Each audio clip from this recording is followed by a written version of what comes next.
In the upper left, in the blue here. It's Byun. And of course, in the bottom right in the red, the most promising Protoss player that we've seen in quite a while. Dude's on another level right now. It's Firefly.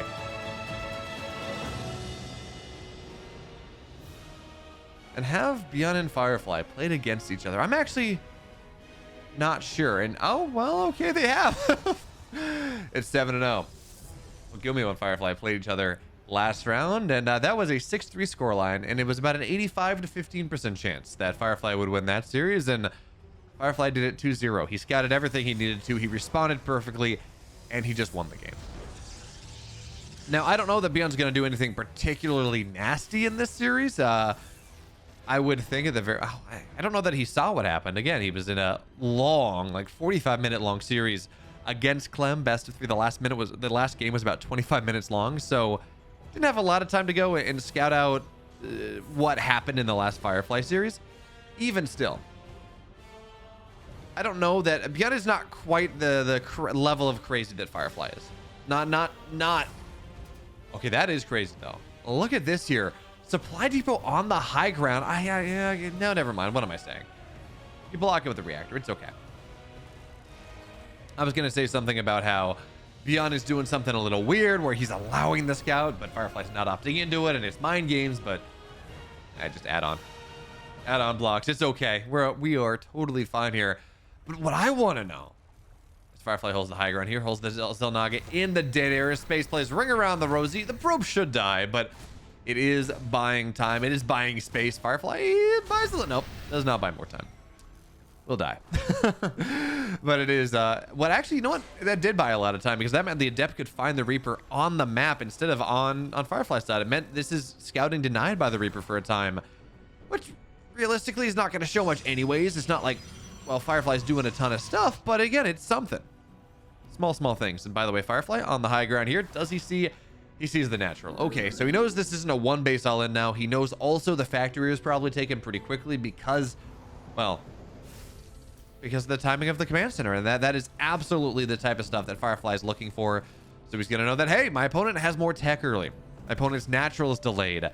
I should probably drop a shield battery, and he's going Oracle into Blink. I think this is a Stargate and a Twilight going down at the same time, which is interesting. This is not... Oracle into Blink was very much a common build, was very much a thing that we saw happening going into Katowice last year, where that was the build, and then Ryung said, that's fine, 6-minute stem, have fun. And it killed a lot of Protoss players that way, but we're gonna have to see what happens. So the Twilight, of course, is great, or not the Twilight, the Stargate's great because you can lift up early game units, and if Byun decides to go for a tank push, for example, you can lift up the tank and you're okay. You are afraid of a Viking Cyclone push. You have to be very careful about that, but otherwise, you're kind of in an okay spot, as the first Phoenix has been well, cranked out here. Now Blink's gonna get chronoed out. I almost feel like I would prefer charge, especially now as well. The scout's gonna be out here. It's gonna see some of the Marines, but I don't think all of them. Yeah, no, he didn't see where these Marines were hiding in the main base.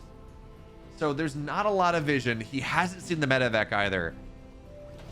So Firefly, we talked this series in general, or last series, about how he is really good at scouting his opponent out, about figuring out what's going to happen. And I worry in this game that he hasn't. He's supply blocked pretty heavily right now. He's going to take a third base, and Byun's all in his face. Byun is pulling the SCVs on this one. He's got Marines. He's got tanks here. He's got a Cyclone. And much like that second game against Gumio, where we're talking about how, well, Gumio doesn't have a lot. Firefly doesn't have a ton here either. Blink is going to get chroned out. The bunker's already on the way. 2 gateways are going to get depowered here so quickly, and the Stalkers aren't going to be able to find the way out. Now, Phoenix goes for the lift. Is going to look for one, but now everything's depowered here. And Firefly, I hate to say it, but he's dead. He didn't see the army move out, and game 1 goes the way of Byun. The bottom right in the blue, he's up a game because 1-1-1 pretty strong. It's Byun.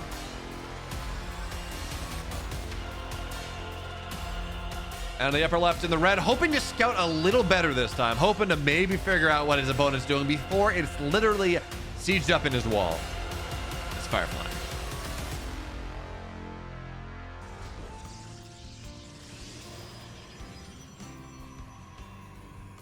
Game 1, we saw Firefly. Honestly, it's funny because we've been talking about how he's been able to soul read and scout and do things.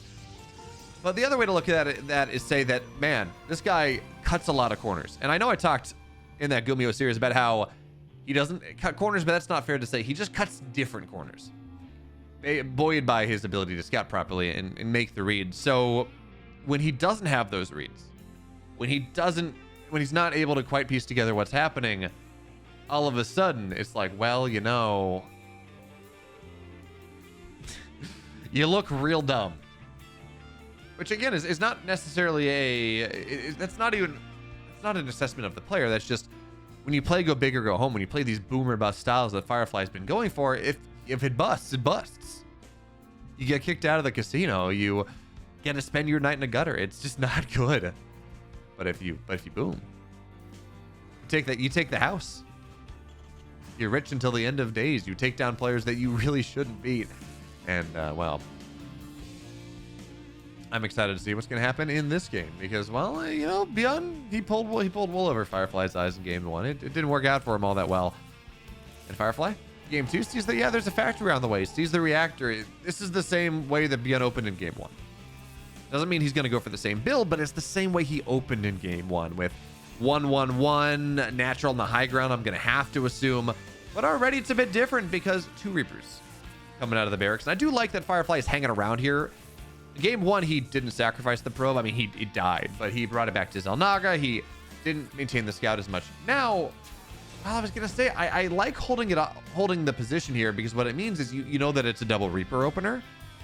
That's actually pretty important to scout here. If you know that it's double Reaper, that it's a very different game that Byun wants to play in game 2 versus game 1. So Firefly will see the double Reaper. Hellion's out on the map as well. But Byun isn't... He's not building anything more. I feel like I expected to see him go up to more than 2 Reaper. But I guess maybe because he's been scouted, I don't know. He's sticking at 2 for now. So this is a powerful army, absolutely, but it's not massive. And Firefly has the wall, so it should be okay. He really shouldn't get that much done. Behind this, of course, Byun getting ready for a Widow Mine drop. It looks like 1 Widow Mine done, 2nd one on the way. The question now is whether he goes to 2 or whether he goes to 3. 2 Widow Mines is rather non-committal. 3 is just a little bit more. And Firefly, for his part, Blink is on the way. Again, this is scary, though, because it's in the wall. And we've seen what Byun likes to do with these aggressive timings, with the tanks, and all the other things. But in this game, we do have to pay attention to the fact that this is a drop. There were Reapers made. There's all this other stuff. This is one of those games where Firefly knows he can be a little bit safer, a little bit more aggressive with his buildings, because Byun is not going to hit him with the tank timing. Not as much. Now, it could go for a little later, obviously, but by then, you know, Blink's going to be done, and you're probably a little bit happier. So, Gateway on the high ground, Gateway on the low ground, 2 gates done, Robo on the way, Blink about halfway done. And Byun's got 2 Widow Mines in a medevac here, and behind this, Banshees are on the way, but Firefly's a very quick Blink. That's important to put out here. 3rd base is going to get done, but Firefly's Blink is going to be done by the time any Banshees pop out here. We're going to see an Observer first out of Firefly as well, so that's totally fine. I don't think Firefly saw the drop, though. I didn't have my eye on his vision, but I don't think Firefly saw the drop. But now he does if he's paying attention. Stalks in the main base. Blink on top of things. And yeah, the Widow Mines, maybe one of them is going to... Oh, it's not even going to burrow. Or they will burrow off here, but Stalkers... You don't even have to soak that damage. There we go. Blink's out. 2 probes go down because there's one at the 3rd base, I think, that died to the Reaper Hellion. And in the main base as well. But the medevac dies. Widow Mines die. And behind this, single Forge. I almost expected double Forge because this is Firefly. And the man loves absolutely nothing more than to go get a bunch of get a bunch of Zealots, double upgrade them, and hit with 2/2 when the Terran has +1 attack or something just utterly ludicrous. But he's playing he's walking the middle path here in this game number 2. He's built himself a tiny little advantage, small one, but it is there, knocking the medevac down, killing off the Widow Mines as he did, and he's not going to commit too hard to this. He's just going to take advantage of what the game offers him.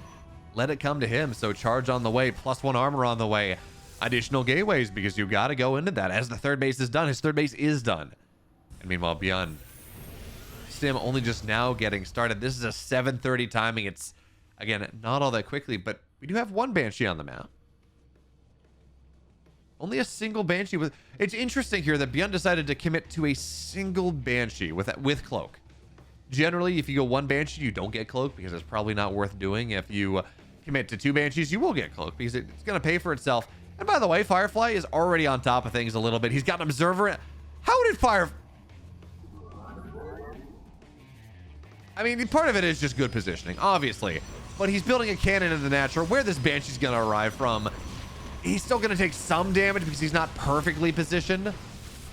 But he gets the Banshee. 3 workers go down. And Firefly again punishes Byun. My dude's on top of things in a way that I continue to be impressed by this. This is the thing that I've been seeing for, I mean, in the Oliveira series, in the Coffee series, in the Gumio series, in this series right here. I mean, maybe not game 1, but in general, the dude is just, his read of how the game works, his understanding of what, specifically Terrans, I can't speak to his other matchups as much. I haven't seen enough of them. But you look at this and you're like, wow, dude, like, his understanding of what his opponent could possibly do to him and how he needs to defend against that is honestly second to none. It really is impressive here. There's no Stalkers in the front line. He's gonna lose a couple there. That's not great. But for the most part, it's gonna be okay. The Hellions and the Reapers don't get anything done.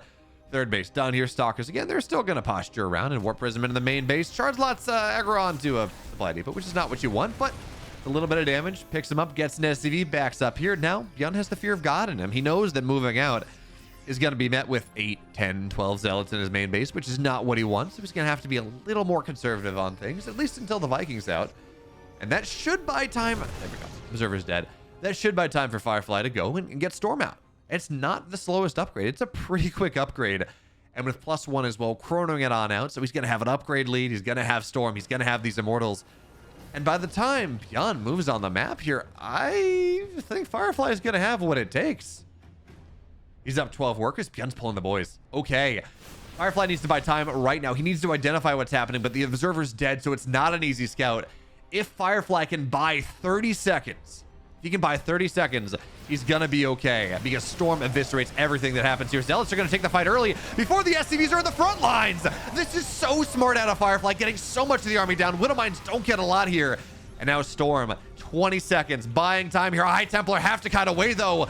Byun, if he stims on top of that, if he knocks those down, it's going to be terrifying. Storm, 5 seconds here. All Firefly needs. And in the Warp Prism, the Storms are going to have to be massive. 12 SCVs already down, and the Storms are brutal.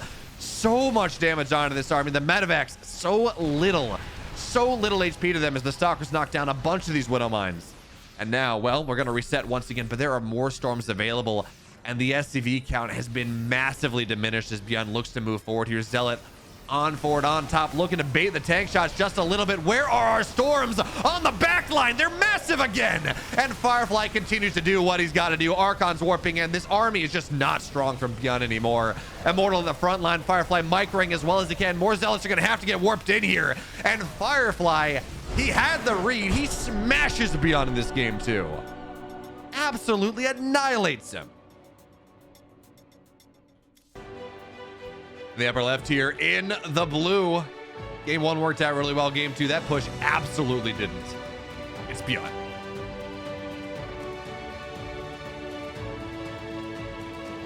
Of course, in the bottom right, in the red.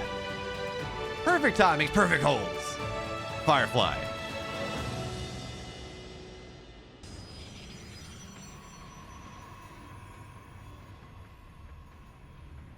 And it's so funny watching this, where Firefly is not the cleanest mechanical player. I don't think it's unfair to say that. We see him make mechanical mistakes. We absolutely do. But he just has the answer. Like,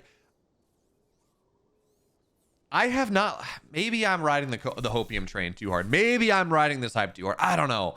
But I look at Firefly and I say, yeah, you know, his mechanics aren't perfect. As he blocks the supply depot as well. Firefly just being a bit of a dick here. I love this. Again, his mechanics aren't the most incredible thing. That's not controversial. We see him lose units. We see his micro be a little bit off sometimes. We see mistakes get made. but he just reads the game. He identifies what's happening. I feel like, what's a good example here? I talked about Oliveira, but that's not even fair. I feel like, well, what's the sense I'm getting? Yeah, it's like Cyril. Before Cyril was a god. Cyril when he was just a highly touted foreigner who somehow just appeared to go and scout everything and respond. And yeah, of course, Cyril's mechanics have been good, but he wasn't defined by his mechanics. He was defined by knowing what's happening in your main base every 30 seconds for the entire game. Extrapolating exactly what's going to happen. You look back to players that we used to talk about having star sense, this ability from very small amounts of information to figure out exactly what's happening and counter it perfectly. And now Firefly, he's going for it again. I mean, this is a Twilight that was started before the Nexus was done. Again, this is going to be a very quick blink, which means you can go into a very quick charge if that's what you need to and go from there. And it's a really solid option against all the stuff that Byun's going for. I mean, I didn't like the Stargate play. That wasn't great. But Firefly scouts the high ground. He sees the command center. It's in vision. And now he sees the Cyclone as well. He's running away from it desperately. I think he saw it for half a second. But he's got a wall up at the natural, crossing his I's, dotting his T's there. His 3-gate blink this time. He should have enough for whatever bit of aggression Byun goes for. And part of it is I think he's playing the player. Byun is a player who loves 1-1-1s. Part of it is I think he's playing the player in that you look at Gumiho, who also went overly aggressive and died. You look at Byun here. I think part of it is that, you know, Koreans don't respect you until you force them to respect you. Well, I'm not gonna say all of us, but I remember State goes. He gets signed to, was it Prime, I think? Back before Prime, you know, had all those issues. And he goes in his first Pro League match is against Classic, and Classic 2-gates him and wins the game. And it's like, no. You're gonna come play a Korean. You have to prove that you can play a macro game against us. We will not give it to you. As the Reaper here is gonna kill the probe, delays the expand, but gives his life for it. You have to prove that you can win the game. You have to prove that you can survive my aggression, and if you can't, I will kill you. As it seems like, again, Firefly, game 3, he doesn't know what's happening. He's setting up for that third base once again, and this is a 2-base all-in coming out of Byun. That being said, this time, there's an Adept on the other side, and he's gonna see the Marines. He's gonna see the medevac on the high ground. He knows the tanks are here as well. Do you cancel the third base? I don't know, but for now, Stalkers on the low ground. They're gonna warp in a bunch of them here. There's no charge. It's all about these Stalkers. But finding the army in the middle of the map is if he blinks on top of the medevac, got the tanks. Wait, medevac goes, okay, medevac stays alive, just barely here. But that already is massive for Firefly. It's gonna give time for shield batteries, more time for warp-ins, adepts, zealots just to tank shots, whatever it is. Firefly is buying so much time. If he got that medevac down, holy crap, that would have ended the game. That would have been so big, but even still, the push from Byun is so much slower now. As again, we're gonna see the Adept going forward. Stalkers blink on top of the tank. 1-shot, 2-shot, not a lot of damage there. The Liberator falls as well. And no, sorry, medevac goes down, not the Liberator here. I think I would have preferred to get the Liberator. Even still, the push from Byun continues, and now bunkers are on the way. The third base is going to be done, which means warp-in potential there. Marines are going to try to get on top of this. The Stalker's thinking about it, getting on top of the tank. That's going to go down very quickly. Repair's not good enough, and now onto the left side. Stalkers have died. The bunker is forced down just a little bit. Stalkers on the backside get on top of this last tank, and again, there's no stim. The bio here is just as much damage as they can chase as they can run. The Cyclone needs to die. That's a big problem for Firefly, but he's kiting so far away. Liberator on the reinforcement line will not fall. Not yet. But Firefly playing a ring around the rosy here. No high ground vision, though. Has to blink away. And there's the recall. Right back on home into the natural where he can put Firefly is playing this brilliantly. He's held, actually. Byun has to go back home. There's not enough here anymore. I think the Liberator died. No. The Liberator is unsieged. No, okay. Never mind. It's going to go to the mineral line. But Stalkers are already here. They're going to take a shot, maybe. But that's it. God.